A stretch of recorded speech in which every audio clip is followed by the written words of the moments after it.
창세기 41장. 그로부터 만 2년이 지나서 바로가 꿈을 꾸었다. 그가 나일강가에 서 있는데 잘생기고 살이 찐 암소 7마리가 강에서 올라와서 갈밭에서 풀을 뜯는다. 그 뒤를 이어서 흉측하고 야윈 다른 암소 7마리가 강에서 올라와서 먼저 올라온 소들과 함께 강가에 선다. 그 흉측하고 야윈 암소들이 잘생기고 살이 찐 암소들을 잡아먹는다. 바로는 잠에서 깨어났다. 그가 다시 잠들어 또 꿈을 꾸었다. 이삭 7개가 보인다. 토실토실하고 잘 여문 이삭 7개가 나오는데 그것들은 모두 한 줄기에서 나와서 자란 것들이다. 그 뒤를 이어서 또 다른 이삭 7개가 피어 나오는데 열풍이 불어서 야이고 마른 것들이었다. 그 야윈 이삭이 토실토실하게 잘 여문 이삭 7개를 삼킨다. 바로가 깨어나니 꿈이다. 아침에 그는 마음이 뒤숭숭하여 사람을 보내어서 이집트의 마술사와 현인들을 모두 불러들이고 그가 꿈꾼 이야기를 그들에게 하였다. 그러나 아무도 그에게 그 꿈을 해몽하여 주는 사람이 없었다. 그때 술잔을 올리는 시종장이 바로에게 말하였다. 제가 꼭 했어야 할 일을 못한 것이 오늘에야 생각납니다. 임금님께서 종들에게 노하셔서 저와 빵을 구워 올리는 시종장을 경호대장 집 감옥에 가두신 일이 있습니다. 저희들은 같은 날 밤에 각각 꿈을 꾸었는데 두 꿈의 내용이 너무 달랐습니다. 그때 그곳의 경호대장의 종인 히브리 소년이 저희와 함께 있었습니다. 저희가 꿈꾼 이야기를 그에게 해주었더니 그가 그 꿈을 풀었습니다. 저희 두 사람에게 제각기 그 꿈을 해몽하여 주었던 것입니다. 그리고 그가 해몽한 대로 꼭 그대로 되어서 저는 복직되고 그 사람은 처형되었습니다. 이 말을 듣고서 바로가 사람을 보내어 요셉을 불러오게 하였고 사람들은 곧바로 그를 구덩이에서 끌어냈다. 요셉이 수염을 깎고 옷을 갈아입고 바로 앞으로 나아가니 바로가 요셉에게 말하였다. 내가 꿈을 하나 꾸었는데 그것을 해몽할 수 있는 사람이 없다. 나는 내가 꿈 이야기를 들으면서 잘 푼다고 들었다. 그래서 너를 불렀다. 요셉이 바로에게 대답하였다. 저에게는 그런 능력이 없습니다. 임금님께서 기뻐하실 대답은 하나님이 해주실 것입니다. 바로가 요셉에게 말하였다. 꿈에 내가 나일 강가에 서 있는데 살이 찌고 잘생긴 암소 7마리가 강에서 올라와서 갈밭에서 풀을 뜯었다. 그것들이 뒤를 이어서 약하고 아주 흉측하고 야윈 다른 암소 7마리가 올라오는데 이집트 온 땅에서 내가 일찍이 본 일이 없는 흉측하기 짝이 없는 그런 암소들이었다. 그 야위고 흉측한 암소들은 먼저 올라온 기름진 암소 7마리를 잡아먹었다. 흉측한 암소들은 살이 찐 암소들을 잡아먹었는데도 여전히 굶은 암소처럼 흉측하였다. 그리고는 내가 깨어났다. 내가 또다시 꿈을 꾸니 한 줄기에서 자란 이삭 7개가 있는데 잘 여물고 실한 것들이었다. 그것들이 뒤를 이어서 다른 이삭 7개가 피어나오는데 열풍이 불어서 시들고 야위고 마른 것들이었다. 그 야윈 이삭이 잘 여문 7 이삭을 삼켜버렸다. 내가 이 꿈 이야기를 마술사와 현인들에게 들려주었지만 아무도 나에게 그 꿈을 해몽해 주지 못하였다. 요셉이 바로에게 말하였다. 임금님께서 2번 꾸신 꿈의 내용은 다 같은 것입니다. 임금님께서 장차 하셔야 할 일을 하나님이 보여주시는 것입니다. 그 좋은 암소 7마리는 7회를 말하고 잘 여문 이삭 7개도 7회를 말하는 것입니다. 두 꿈이 다 같은 내용입니다. 뒤따라 나온 야이고 흉측한 암소 7마리나 열풍에 말라 버린 쓸모없는 이삭 7개도 역시 7회를 말합니다. 이것들은 흉년 7회를 말하는 것입니다. 이제 제가 임금님께 말씀드린 바와 같이 임금님께서 앞으로 하셔야 할 일을 하나님이 보여주신 것입니다. 앞으로 올 7회 동안에는 온 이집트 땅에 큰 풍년이 들 것입니다. 그런데 곧 이어서 7회 동안 흉년이 들 것입니다. 그렇게 되면 이집트 땅에 언제 풍년이 있었더냐는 듯이 지나간 일을 다 잊어버리게 될 것입니다. 그리고 기근이 이 땅을 황폐하게 할 것입니다. 풍년이 든 다음에 오는 흉년은 너무나도 심하여서 이집트 땅에서는 아무도 그 전에 풍년이 든 일을 기억하지 못할 것입니다. 임금님께서 같은 꿈을 2번이나 거듭 꾸신 것은 하나님이 이 일을 하시기로 이미 결정하시고 그 일을 꼭 그대로 하시겠다는 것을 말씀해 주시는 것입니다. 이제 임금님께서는 명철하고 슬기로운 사람을 책임자로 세우셔서 이집트 땅을 다스리게 하시는 것이 좋을 듯합니다. 임금님께서는 전국의 관리들을 임명하셔서 풍년이 계속되는 7해 동안에 이집트 땅에서 거둔 것의 5분의 1을 해마다 받아들이도록 하심이 좋을 듯합니다. 앞으로 올 풍년에 그 관리들은 온갖 먹거리를 거두어 드리고 임금님의 권한 아래 각 성읍의 곡식을 갈무리하도록 하십시오. 이 먹거리는 이집트 땅에서 7해 동안 이어갈 흉년에 대비해서 그때 이 나라 사람들이 먹을 수 있도록 갈무리해 두셔야 합니다.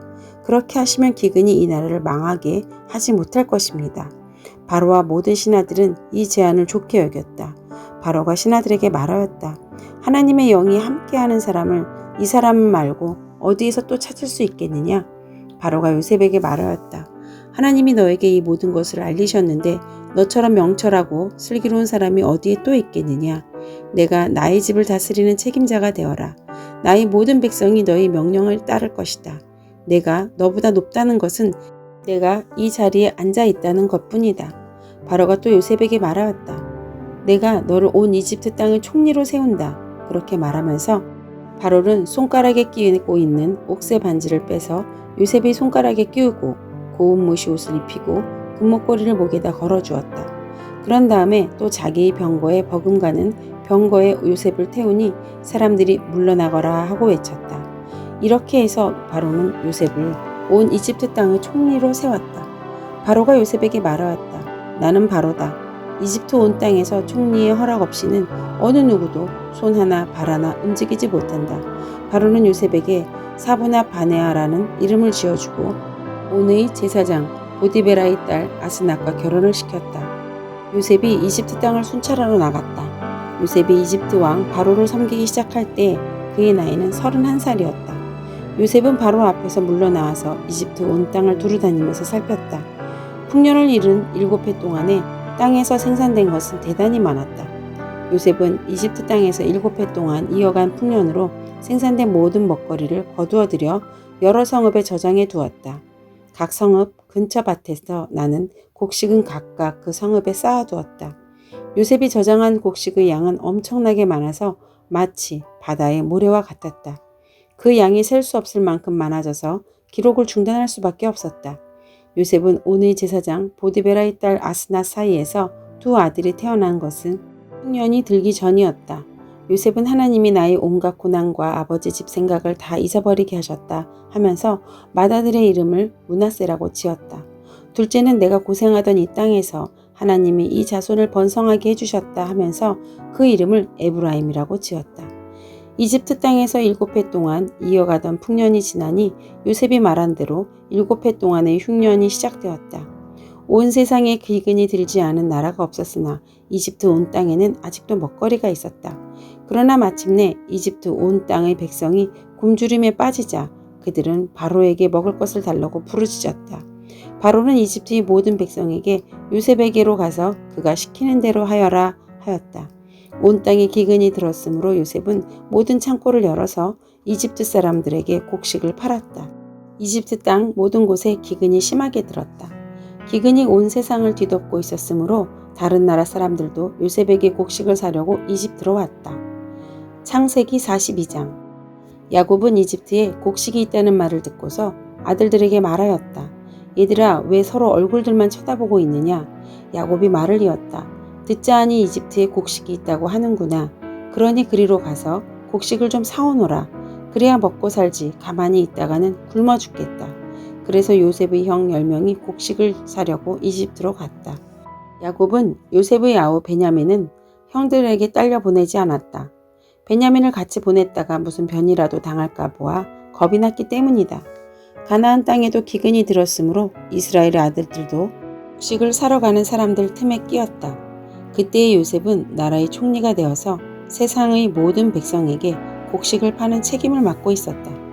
요셉의 형들은 거기에 이르러서 얼굴을 땅에 대고 엎드려 요셉에게 절을 하였다. 요셉은 그들을 보자마자 곧바로 그들이 형들임을 알았다.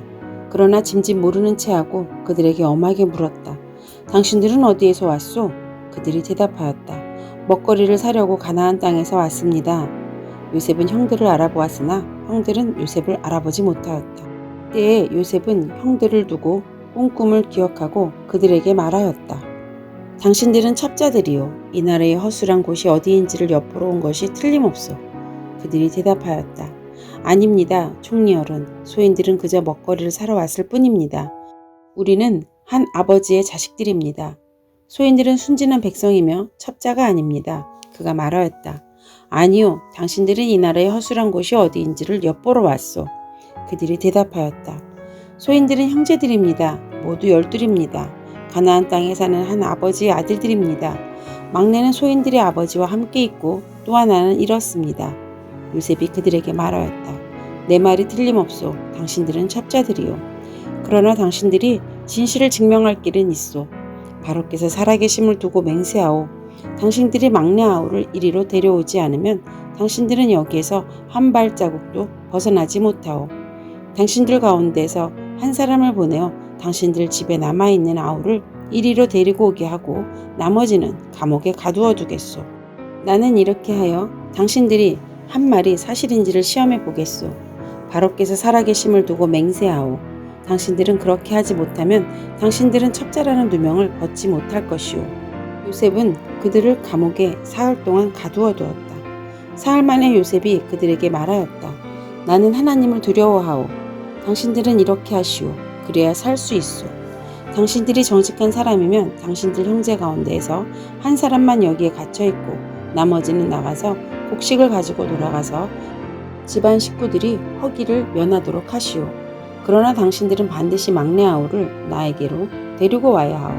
그래야만 당신들의 말이 사실이라는 것을 증명할 수 있을 것이며 당신들이 죽음을 면할 것이오. 그들은 그렇게 하기로 하였다. 그들이 서로 말하였다. 그렇다. 아우의 일로 벌을 받는 것이 분명하다.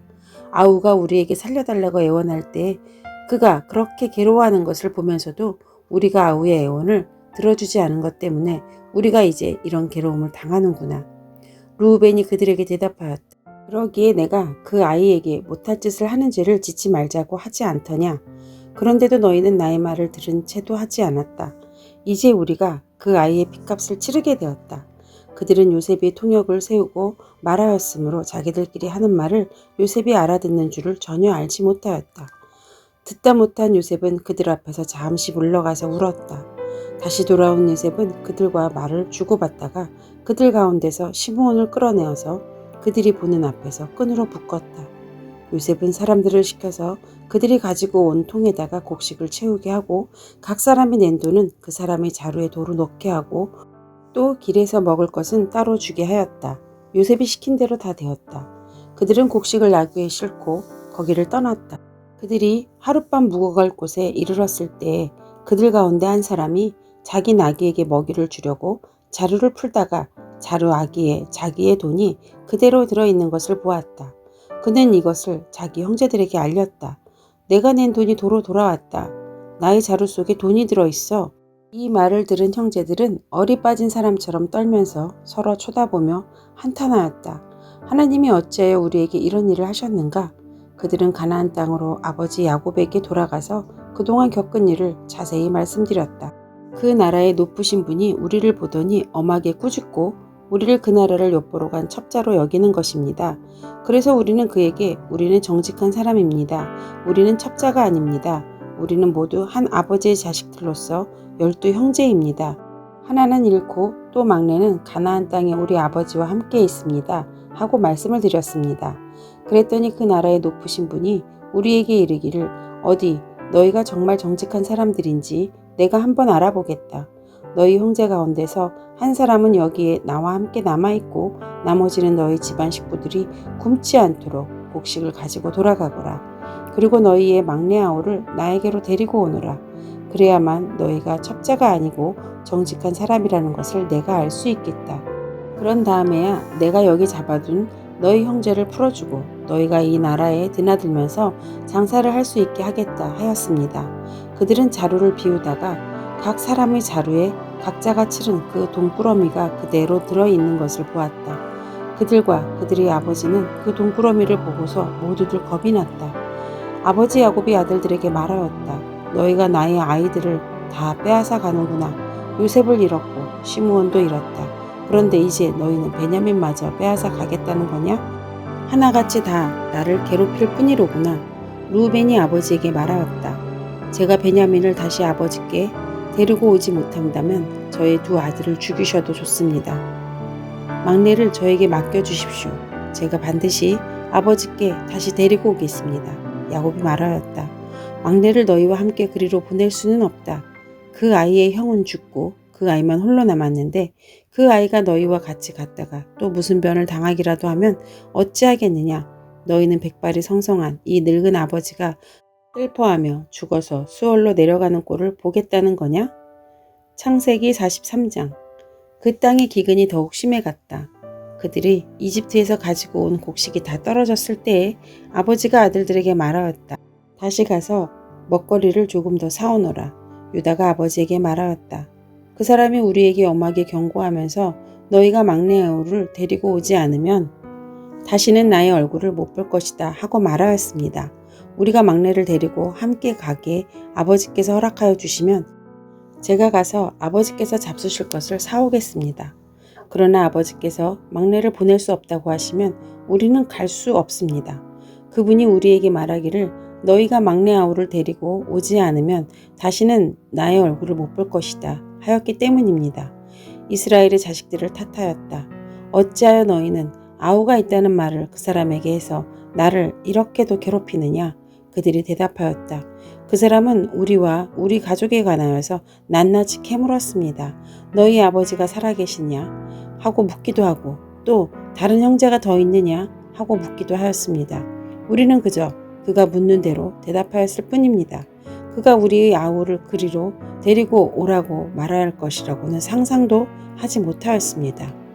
유다가 아버지 이스라엘에게 말하였다. 제가 막내를 데리고 가게 해주십시오. 그러면 우리가 곧 떠나겠습니다. 그렇게 하여야 우리도 아버지도 우리의 어린 것들도 죽지 않고 살 수 있을 것입니다. 제가 그 아이의 안전을 책임지겠습니다. 아버지께서는 그 아이에 대해서는 저에게 책임을 물어주십시오. 제가 그 아이를 아버지께로 다시 데리고 와서 아버지 앞에 세우지 못한다면 그 죄를 제가 평생 달게 받겠습니다. 우리가 이렇게 머뭇거리고 있지 않았으면 벌써 2번도 더 다녀왔을 것입니다. 아버지 이스라엘이 아들들에게 말하였다. 꼭 그렇게 해야만 한다면 이렇게 하도록 하여라. 이 땅에서 나는 것 가운데 가장 좋은 토산물을 너희 그릇에 담아 가지고 가서 그 사람에게 선물로 드리도록 하여라. 유황과 꿀을 얼마쯤 담고 향품과 몰약과 유향나무 열매와 감복숭아를 담아라. 돈도 2배를 가지고 가거라. 너희 자루 아귀에 담겨 돌아온 돈은 되돌려 주어야 한다. 아마도 그것은 실수였을 것이다. 너희 아우를 데리고 어서 그 사람에게로 가거라. 너희들이 그 사람 앞에 설 때에 전능하신 하나님이 그 사람을 감동시켜서 너희에게 자비를 베풀게 해주시기를 빌 뿐이다. 그가 거기에 남아있는 아이와 베냐민도 너희와 함께 돌려보내준다면 더 바랄 것이 없겠다. 자식들을 잃게 되면 잃는 것이지 난들 어떻게 하겠느냐? 사람들은 선물을 꾸리고 돈도 갑절을 지니고 베냐민을 데리고 급히 이집트로 가서 요셉 앞에 섰다.